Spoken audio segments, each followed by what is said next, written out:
சேஷார்ஜிவம் சகல யசோதரிபூர்ணதந்திரம் ஸ்ரீவன் சிம்ம குருவரி அபராப்தியவரங்கம் ஸ்ரீவன் அனந்த குருவரிய சுதன் குணாப்தியம் சந்தகுமார குருவரியம் அகம் பிரபத்யே பூஜந்தம் ராமராமேதி மதுரம் மதுராட்சரம் ஆருஷ்ய கவிதா சாக்காம் வந்தே வால்மீகி கோக்கிலம் வால்மீகேர்பரிசிம்ஹஸ்ய கவிதா வனச்சாரணா ஸ்ரீவன் ராமகிதாநாதம் ஓனியாதிகராங்கதிம் யத்வன் சரகன் ராமச்சரிதாம் பிரசாகரம் பதர்கிருஷ்ணம் நிம்பந்தே பிராசேவசமகல்மிஷம் கோஷ்பதீகிருதவாராயசிம் வசகீகிருதராட்சஸ்யம் ராமாயண மகாமாலாரத்னம் வந்தே அஜலாத்மஜம் அஞ்சனானந்தனம் வீரம் ஜானகி சோகநாசனம் கபீசமக்ஷஹந்தாரம் வந்தே லங்கா பயங்கரம் ஆமீஷி கிருதமாத்தாண்டம் கோஷ்பதீகிருதசாகரம் திலீகிருதசக்ரீவம் ஆஞ்சநேயம் நமாம்யகம். சக்ஷேபராமாயணம் பார்த்துட்டு இருக்கோம்.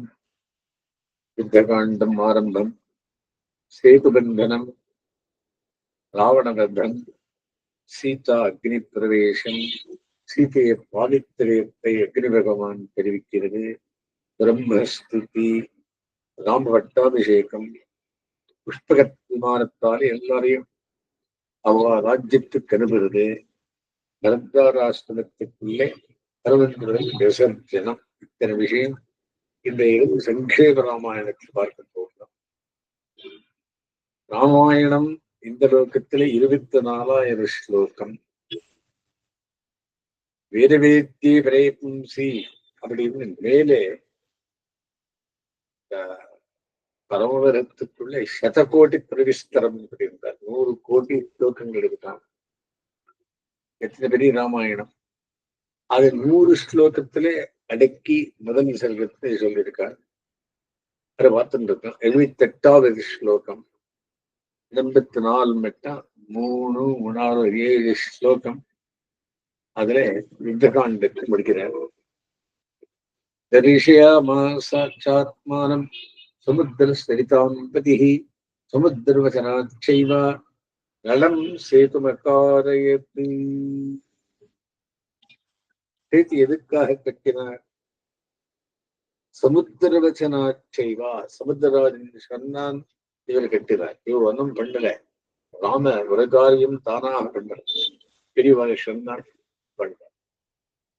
சரிதாம்பதிஹி, எதிர்களுக்கெல்லாம் பர்த்தாவான சமுத்திரஹா, சமுத்திரராஜன் ஆத்மானஞ்ச தரிசயா மாசா, தன் தேவ உருவையும் காண்பித்தான். சமுத்திரவச்சனாதேவா, சமுத்திரராஜனின் பேச்சை கொண்டே நலம் சேத்தும் அகாரியத்து, நலன் என்ற வானரத்தை கொண்டு அணையை செய்வித்தார். சமுத்திரராஜன் அசதீர வாக்காக சொன்னான் என்பதில்லை. தானே நேரில் ஸ்வயம் ரூபத்துடன் வந்தான். அவன் மட்டுமல்ல, அவனுடைய பாரியைகளான கங்கை, யமுனை முதலான நதிகளும் பத்னிகளாக உருக்களுடன் வந்தார்கள். பிசிக்கல் காண்பித்துக் கொண்டு வந்தார்கள். வனவாசத்திற்கு புறப்படும் போது கங்கை, யமுனை என்ற நதிகளை கடந்து வரும் போது மீண்டும் நாங்கள் அயோத்திக்கு சுகமாய் வந்து சேரும்படி அருள் புரிய வேண்டும் என்று சீத்தையை வேண்டிக் கொண்டாள். சீத்தையை ராவணன் அபகரித்து சென்ற பிறகு ராமன் கோதாவரியை கேட்டார். சீத்தையை கொண்டு போவது யாரு சொல்ல வேண்டும் என்று. இவற்றையெல்லாம் உணர்ந்த நதிகள் தகுந்தபடி நடந்து கொள்ளாமல் போனால் கஷ்டங்களுக்கு உள்ளாவோம் என்றஞ்சி தங்கள் பக்தாவுடன் சேர்ந்து வந்து தொழுதார். அந்த நிலையிலே சமுத்திரராஜனை ராமபிரான் கணித்தார்.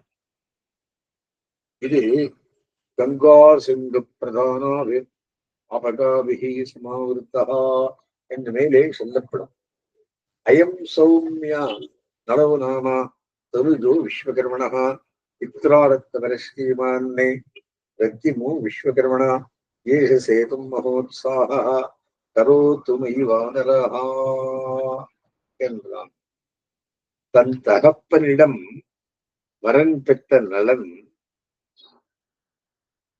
கட்டினால் மலைகளெல்லாம் மிக மிதக்கும் ஆனபடியாலே எளிதில் அணை கட்டலாகும். எனது ஜலஜந்துக்கள் வானரங்களை வதைக்கார்படி நான் பார்த்துக் கொள்கிறேன். அடியானிடத்தில் அருள் புரிய வேண்டும் என்று வேண்டினான். தண்டமே உபாயம் என்று நலன் முதலானோர் ராமனை நெச்சினார்கள். சர்வசாஸ்திரஜர் என்று ராமனை சமுத்திரராஜன் புகழ்ந்தான். நலந்திராவிட்டாலும் சேதுவை ராமன் கட்டவல்லனே. நலன் வேண்டிக் கொண்டபடி அவனை கொண்டு சேத்துவை ஸ்ரீ ராமபிரான் கட்டி அருளினார். பின்னுள்ள பாபமெல்லாம் கழிந்து நற்பையின் பெறும்படி தரிசனம் செய்தமட்டிலே நன்மையெல்லாம் அளிக்கும் சேத்துவை கட்டியதும் சரணாகதியை பிரதானமாக உலகுக்கு உபதேசித்த ஸ்ரீராமன் செய்த சாஸ்வதமான நன்மையாகும். இதனை ஸ்ரீ தேசிகன் ராமாவதாரத்தில் முக்கியமான செயலாக தயாசரகத்திலே கிருபே ஜெகத்திதே கிருபணஜந்து சிந்தாமணே ரமாசகச்சனம் சிதோ ரகுதுரீனயந்தியாத்வயா ஜபச்சது சரிஷ்டஜி சுகிருதவேக்ஷணாத் தத்க்ஷணாத் பிரகிருஷ்ட பகுபாதக பிரசமஹேதுனா சேதுனா என்று குறித்தருளினார். மேலே கதையை மிக சுருக்கமாக கூறுகிறார். கங்கத்வா புரீம் லங்காம் கத்வா ராவணமாகவே ராம சீதா மனுப்பிராப்பியா பராம் ரீடாம் உபாகமதி. தேனா அந்த சேத்து வழியாக ராமஹா லங்காம்புரீம் கத்வா ராமன் லங்கா நகரத்தை சூழ்ந்து ஆகவே போரில் ராவணம் ஹத்வா ராவணனை கொன்றுவிட்டு சீதா அனுப்பிராப்தியா சீதை தேவியை மீண்டும் பெற்று பராம் ரீடாம் உபகமதி மிக்க வெட்கத்தை கூடவே அடைந்தார். லக்ஷ்மணன், சுக்ரீவன், ஹனுமான், விபீஷணன் முதலானோரோடு சேதுபடியாக லங்கைக்கு சென்று உலகமெல்லாம் விடச் செய்யும் ராவணனை புத்திர பந்து மித்திரர்களோடு போரில் வாழ்வித்து அதன் பிறகு சீதையை மீண்டும் தம் அருகில் வருவித்து இப்படி தம் சுவாதீனமாக பெற்ற சீதையை இனி தாம் கூடவே சேர்த்துக் கொள்வதா பிரித்தே வைப்பதா என்று ஆராய்ந்தவராய் சேர்த்துக் கொள்வதில் திருப்தி இராமல் மிக்க வெட்கம் பெற்றவரானார். போர் நடந்த விஷயம் சுருக்கமாக அபயப்பிரதான சாரத்தில் சொல்லப்பட்டதென்று பின்வருமாறு ராகாந்தேர்தலங்க சுத பணிகதனோ பூமிரதிர்வஜ்ரதம் ஸ்ரௌ கம்த்வா கம்பம் பிரஹஸ்தம் தசமுகமகுடம் கும்பகர்ணாதிகாயோ பிரம்மாஸ்திரச்சித் நிகும்பாதிகமத மகராச்சிஞ்சஹத்வேந்திரசத்ரம் சித்தாஹஸ்திரீஸ்திரிஸ்தம் சகபலமவிதீத் ராவணம் ராமபத்ராஹா. பூர்ணிமையின் முடிவில் லங்கையை சூழ்ந்து இந்திரஜித்தின் நாகபாஷத்தினின்று விடுதலுக்கு தூம்ராட்சன், வஜ்ரதம்ஷ்டன், அகம்பனன், பிரஹஸ்தன் என்பவரை முறித்து ராவணனின் கிரீட்டத்தை பெயர்த்து பாழாக்கி கும்பகர்ணனையும் அதிகாதனையும் அடித்து பிரம்மாஸ்திரத்தை அறுத்து நிகும்பன் முதலானாரையும் மகராஜனையும் மாய்த்து இந்திரத்தையும் 3 நாளில் ஆளச் செய்து மூலபலத்தையும் ஒழித்து கோரமான அபராதம் செய்தும் வணங்காமடியனான ராவணனையும் கொன்று ராமபத்ரன் விளங்கினார். இவ்வளவு செய்த பிறகே சீதாதேவியை அசோகவனத்தை விட்டு வர ஏற்பாடு செய்தார். அவள் வந்தவுடனே ஆனந்தமாக அனைத்து ஆறுதல் செய்ய வேண்டும். அதற்கு மாறாக ஏன் இப்படி அனுமாரும் விபீஷணரும் அவனை அழைத்துக் கொள்ள வேண்டும் என்று வற்புறுத்துகிறார்கள். அவளுக்கு ரட்சகன் இல்லை என்ற குறை தீர்ந்ததே. அவள் கற்புக்கும் உயிருக்கும் கேடில்லாதபடி செய்வதும் ரகுவம்சத்தில் பிறந்து மகாவீரன் என்ற பெயரும் பெற்று பெண்டாட்டியை அபகரித்தவனை அழிக்க மாட்டாமே விட்டான் என்று அபகீர்த்தியை விலக்கிக் கொள்வதும் நமது கடமை. இனி இவளை பாரியையாக சேர்த்துக் கொள்வது எங்கனே தகும். எதிரியின் வீட்டில் தங்கியிருந்தவளே என்று நினைத்தார். இவள் பரிசுத்தமானவள் என்று அறிந்தாலும் நாடு அறிய வேண்டாவோ? எல்லாம் கண்ணால் கண்டுவரும் சாட்சிகளாக தேவதைகள் இருக்கிறார்களே. பிரஜைகளின் செயல்களுக்கு சாட்சிகள் 14 தேவதைகள் என்பார்களே என்றெல்லாம் ஆராயும் போது அவள் தம் வருகையில் வருவது கூட அவருக்கு அதிக வெட்கத்தை விளைவிப்பதாயிற்று. பிறர் மனைவியானாலும் இவளை கொள்ள வேண்டும் என்று ராவணன் காதலித்தான்.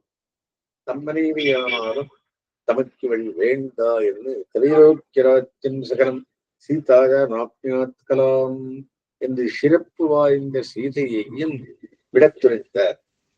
என்னே வைராக்கியம், என்னே அறத்தின் ஆர்வம், என்னே அபவாதத்தின் அச்சம், அவளோடு பேசுவதா வேண்டாமா என்று சிந்தித்தார்.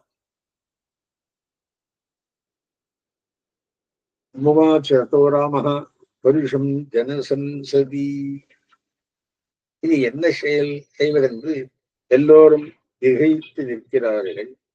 சீத்தை வந்த பிறகு ராமன் அவ்வளவு ஜனங்கள் திரளிலே பேரோரக்கத்திலே தான் பருஷம் உவாச்சா அவளை குறித்து மிக கடுமையாக பேசினார். தனக்கு தீங்கு செய்வதவனுக்கு பிரதி என்ன செய்ய வேண்டுமோ அதை செய்யப்பெற்றது.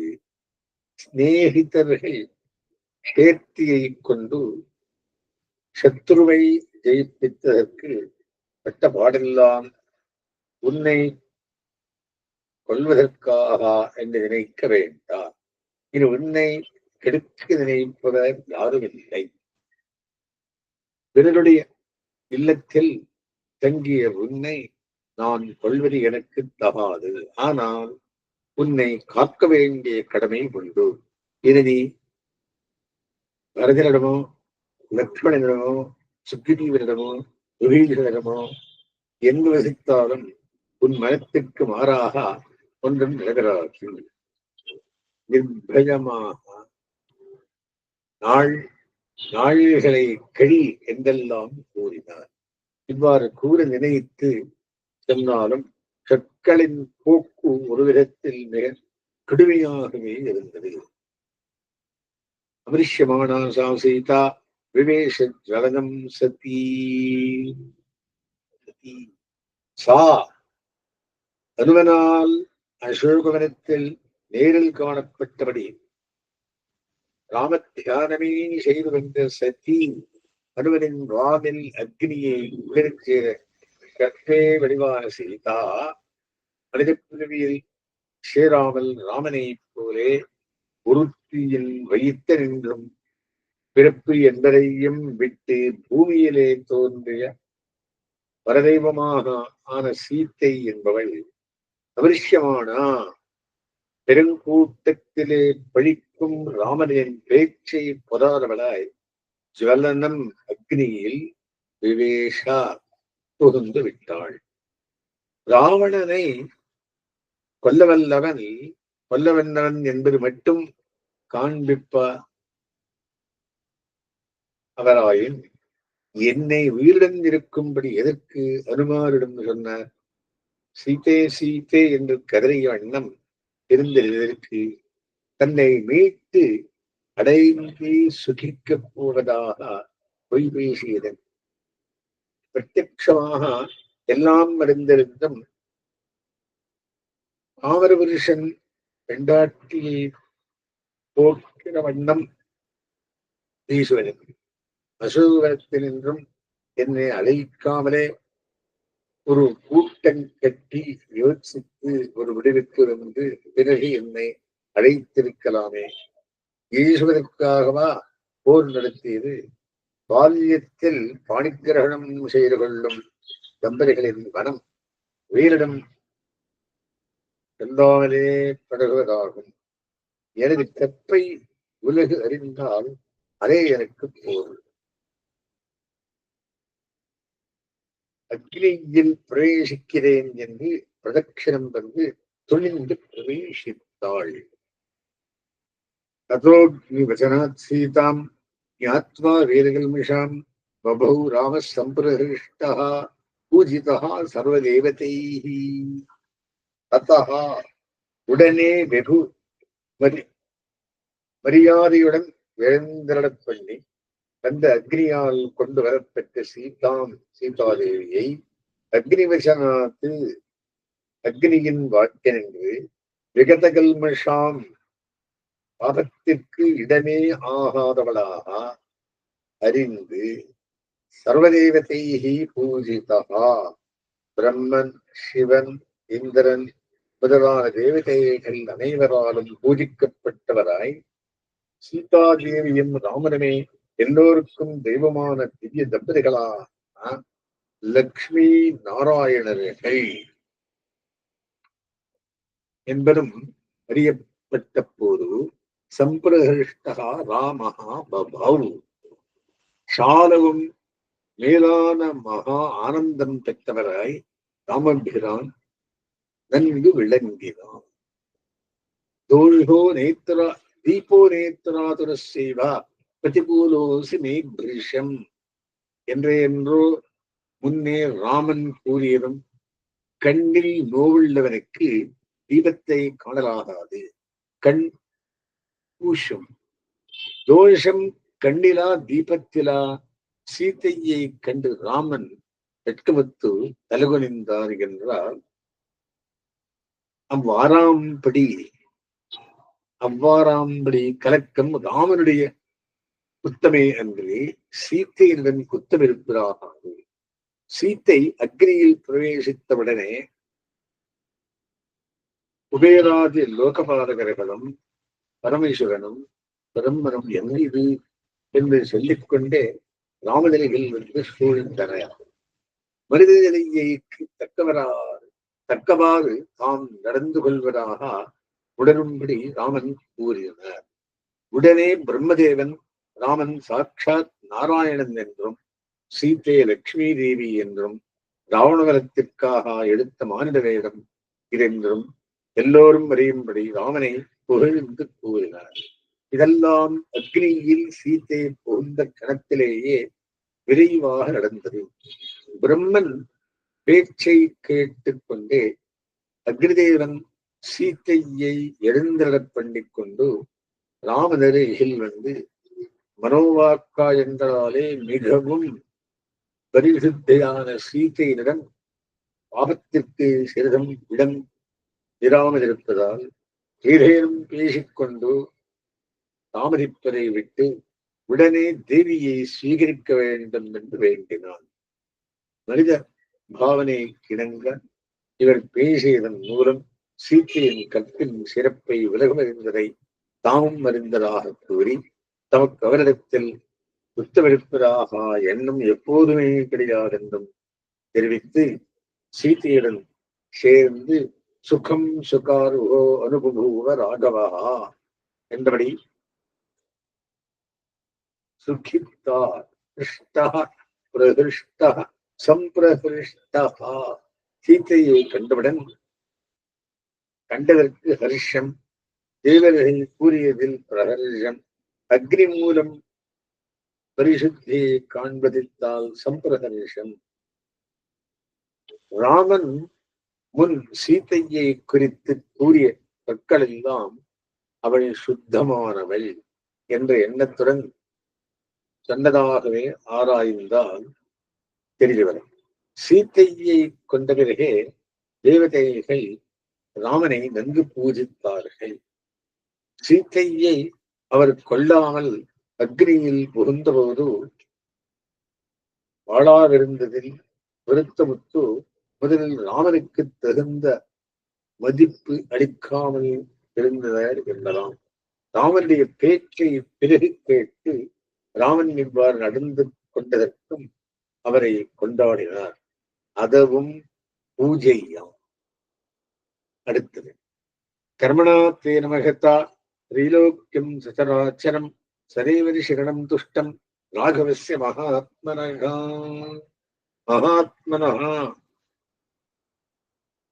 பெருமனது விடைய ராமஸ்ய மகதா ராமனுடைய பெரியதானா தேன கர்மனா அந்த செயலால் சச்சராச்சரம் ஜங்கம சாதனங்கள் கொண்டதும் சதேவ ரிஷிகணம் தேவதைகள் ரிஷிகள் இவர்களின் குழாங்கொண்டு கூடினருமான திரைலோக்கியம் துஷ்டம் மூவலகம் சந்தோஷம் அடைந்தது. தேவதைகளும் ரிஷிகளும் குழாங்குழாமாக கூடி பகவானுடைய கல்யாண வாத்சல்யத்தை பாருங்கள். பர்த்தாவை விட்டு தான் பிரிந்திருந்தும் படாதரவிட்டு கூட நன்மை செய்ய வேண்டும் என்றிருப்பாறு அவதரித்தானே. பிரம்மன் கொடுத்த வரனுக்கு விரோதம் கூடாதென்று கிருப்பை கூர்ந்த சத்திய சங்கல்பனால்தான் அங்கிருந்து கொண்டே அரக்கனை அடிக்க வல்லனாயிருந்தும் மனிதனாக வந்து எல்லாம் பொறுத்து நடந்து கொண்டாரே. மனித பாவனைக்கேற்ப சீத்தையை எளிதில் கொள்ளாமல் விரக்த சிகாமணியாக என்றாரே என்றெல்லாம் புகழ்ந்தனர்.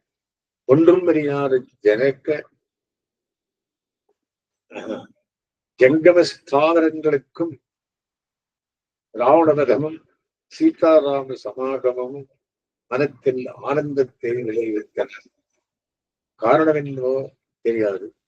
மனம் மிக்க மகிழ்ச்சியை கொள்கிறது என்று நேரில் காணாத ஒவ்வொரு ஜீவன் கூட நினைக்கும்படியாய் இருந்தது அந்த சமயம். அடுத்தது அபிஷிதலங்காயாம் ராட்சசேந்திரம் விபீஷணம் திருகித்தியஸ்தராராமோ விஜ்வரகா பிரமுமோதா. ததா அப்போது ராமன் லங்காயாம் விபீஷணனை லங்கையிலே அரக்க வரசனாக அபிஷேகம் செய்தும் கிருதகிருத்தியா செய்ய வேண்டியதை செயல்படுத்தனாய் விஜ்வரகா ஜர்வில்லாரும் இல்லாமையுடன் பிரமுமுதா மிகவும் மகிழ்ந்தார். ஆச்சரியம். இந்த ஸ்லோகம் கிரமமாக 79வது ஸ்லோகத்தில் பாதிக்கு மேல் தத்வாராவணமாகவே என்பதற்கு மேல் இருக்க வேண்டும். ராவணவரத்துக்கு பிறகு விபீஷண பட்டாபிஷேகம், அதன் பிறகே சீத்தை ராமன் அருகிற்கு வந்தது. அவ்வாறு பாடவிருந்தால் பொருந்தும். ஆயினும் இங்கேயே படித்தவர்களால் இதற்கு இணங்கவும் கருத்தை ஆராயினார். ராவணவரத்திற்கு மிக்க மகிழ்ந்திருக்க வேண்டிய உலகுக்கு சீத்தையை ராமன் கொள்ளாமை காரணமாக வருத்தமே மேலிட்டது. உலகு சந்தோஷப்பட்டது. ராமனிடம் சீத்தை சேர்ந்த பிறகு ராமன் மாறாக கூறியது மனித பாவனைக்கு தகும் என்று தெரிந்தாலும் அவர்கள் வருத்தம் விலகவில்லை. இப்படி இவர்கள் மகிழ்ந்த நினைவை சொன்னார் முன் ஸ்லோகத்தில். ஆனால் ராமன் மகிழ்ந்தது எப்போது என்பதை இந்த ஸ்லோகத்தாலே சொல்லுகிறார். சீத்தையை பெற்ற பிறகு எல்லோரும் மகிழ்ந்தார் போல ராமனும் அப்போதுதான் மகிழ்ச்சி கொடுத்தார் என்பதில்லை. ராவண ரதம் ஆனவுடன் விபீஷண பட்டாபிஷேகம் ஆனபோதே அவருக்கு முழு மகிழ்ச்சி உண்டாகிவிட்டது என்றபடி சீத்தையை அபகரித்த ராவணனை வதம் செய்வது மட்டும் போராதென்ன நினைக்கிறார். இவ்வளவு கோரமான பாபம் செய்யும் அளவுக்கு ஒரு குலம் கெடுவதை அவர் பொறுக்கவில்லை. இந்த அரக்கரை சீர்திருத்துவது எங்கனம். வானர சேனைக்கு சுக்ரீவன் போலவே சாத்விகன் ஒருவன் வேண்டுமே என்ற கவலையே ராமனுக்கு சீதாபகாரம் முதல் இருந்தது. நல்ல வேளையாக விபீஷணம் வந்து சரணாகதி செய்தான். நமக்குள்ள வருத்தம் சிறிது நீங்கும்படி அப்போதே கடலின் வடகரையிலே அபிஷேகம் செய்தார். அதனால் திருப்தி உண்டாய் விடுமோ, லங்கையில் அபிஷேகம் எப்போதோ என்று பார்த்திருந்தார். எந்த நிமிஷத்தில் லங்கையில் விபீஷ வட்டாபிஷேகம் நடந்ததோ அப்போதே அவருக்கு பூர்ண சந்தோஷம் ஏற்பட்டு விட்டது. இனி ராட்சத ராஜ்யம் சாத்விகமாகும் என்று சந்தோஷம். ஆனாலும் சீத்தையை பெற்ற பிறகு தானே சந்தோஷிக்க வேண்டும் என்று அதற்காக பிரதிகிருத்தன் என்றார். தாம் செய்ய வேண்டியதெல்லாம் செய்தாகிவிட்டது. அதில் சிறிது மிகுந்திருந்தால் தானே கவலை. சீத்தை இது நம்மிடம் சேர தாம் செய்ய வேண்டுவதன் என்ன உண்டு? அது விபீஷணனும் சுக்ரீவனும் லக்ஷ்மணனும் தேவதைகளும் தாமே சேவரி என்று நினைத்தார். அவருடைய கற்பும் தமக்கு தெரியும். ஆகியால் அது விஷயமான சிந்தையில்லாமையாலே விஜ்வரஹா என இருக்கின்றார். சீத்தை பிரிந்திருப்பதாக உலகம் நினைத்தாலும் உண்மையில் நித்யைவேஷா ஜெகன்மாதா விஷ்ணு ஸ்ரீ அனபாயினி என்றபடி சேர்ந்தே இருந்தாலும் இருவருக்கும் கவலை இல்லை. ஆக ராமன் மகிழ்ச்சி விட்டது முன்னமே. உலகம் உவந்தது சீத்தை வந்து சேர்ந்த பிறகே என்கிற வாசியை காட்டா இந்த ஸ்லோகத்தை இங்கே சேர்த்தலாம் என்பதாலே என்ன எம்பெருமானுக்கு அரக்கர் குலத்திலும் அதிக அன்பு என்று வியப்பை காட்டுகிறார். விஜ்வரஹா என்பதற்கு காமஜன்மற்றவராய் என்றும் வருடுமாம். வேறு வருடம் கூறுவர். வி என்றால் பக்ஷி, ஜட்டாயு என்ற பக்ஷி விஷயமான ஜுரம் வேதனையே உடையவராய் மற்றபடி சந்தோஷமாகவே இருந்தார். பின்னால் நமக்கு துணையாகச் சேர்ந்த சுக்ரீவார்கள் மகிழ்ந்தனர். சீத்தையும் நாமும் மீண்டும் சேர்ந்த நிலையை காண ஜட்டாயு ஜீவித்திருக்கவில்லையே, அவர் குறையோடு புராணனை விட்டாரே என்று ஒரு குறை ராமனுக்கு. வாதகங்கள் வந்தவத்தில் ஒருவர் கூட உயிர் நீங்காரபடி உயிருடன் எழுந்து தம்முடன் இருக்கும்படி இந்திரன் வரமளித்தான் எனப்போகிறார். ஜட்டாயுவின் உடலை வைத்திருந்தால் அவரையும் இவ்வாறு உயிருடன் கூட்டி இருக்கச் செய்யலாம். நாமே அவருக்கு சம்ஸ்காரம் செய்துவிட்டோமே என்றும் நினைத்தார். உலகில் சுபமாக ஒன்று கொண்டாடும் போது எல்லோரும் சேர்ந்திருந்தும் பிரிந்தார் ஒருவரை நினைத்து வருந்துவது உண்டு. அவ்வாறு ராமனுக்கு இப்போது ஜட்டாயுவின் நினைவு என்றார். விபீஷணன் ராஜ்யத்தை இசையாமல் போனால் என்ன செய்வது என்று ஜரம் நீங்க பெற்று என்றும் பொருள் கொள்வர். ஏற்கனவே போருக்கு முன்னமே அபிஷேகம் செய்திருப்பதாலும் ராமன் மூச்சித்திருந்த போது விபீஷணரே தமக்கு பட்டாபிஷேகம் செய்தனைத்த ஸ்ரீ ராமபிரான் திருவில்லம் பூர்த்தியாக இல்லையே என்று வருந்தி இருந்தாலும் அவர் இசையாமைக்கு இப்போது காரணமில்லை. ராமன் தனது பட்டாபிஷேகத்தை முக்கியமாக கருதவில்லை. சுக்ரீவன் விபீஷணன் என்றார் போன்றவரால் பால் முழுமையும் விடுவித்திருக்க வேண்டும் என்றே நினைத்தார். தம் மடிச்சோதிக்கு எழுந்தருளும் போது தம்முடன் எல்லோரையும் போல் விபீஷணனையும் அழைத்து செல்லாமைக்கு ராட்சச ராஜ்ய ரட்சணத்தில் ஆர்வமே காரணம். தேவதாப்யோ வரம் பிராப்யா சமுத்தாப்ய வானராண்யே அயோத்தியாம் பிரசிதோ ராமः புஷ்பகேன சுஹൃத்விருத்தः. தேவதாபியா தேவதைகளிடமிருந்து வரம் பிராப்யா வானரங்கள் விஷயமான வரத்தை பெற்று வானரான் சமுத்தாப்யேச்சா உயர்த்த வானரர்களை உறங்கினவர்களை எழுப்புமா போலே எழுப்பியும் கொண்டு ராமஹா சுஹൃத்விருத்தா ராமன் ஸ்நேகமுள்ள சுக்ரீவ விபீஷணாதிகளான வானராட்சதர்கள் அனைவராலும் கூட பெற்று புஷ்பகேன அயோத்தியாம் பிரஸ்திதா புஷ்பக விமானம் மூலமாக அயோத்திக்கு புறப்பட்டார். வரவழைக்கும் தேவேந்திரன் முரணானாலும் பிரீத்தியுக்தகா ஸ்மா என்று தாங்கள் எல்லோரும் பிரீத்தி அடைந்ததற்காக வரவழைப்பதாக இந்திரன் கொண்டதால் அது எல்லோரும் அளித்தபடியே ஆகும்.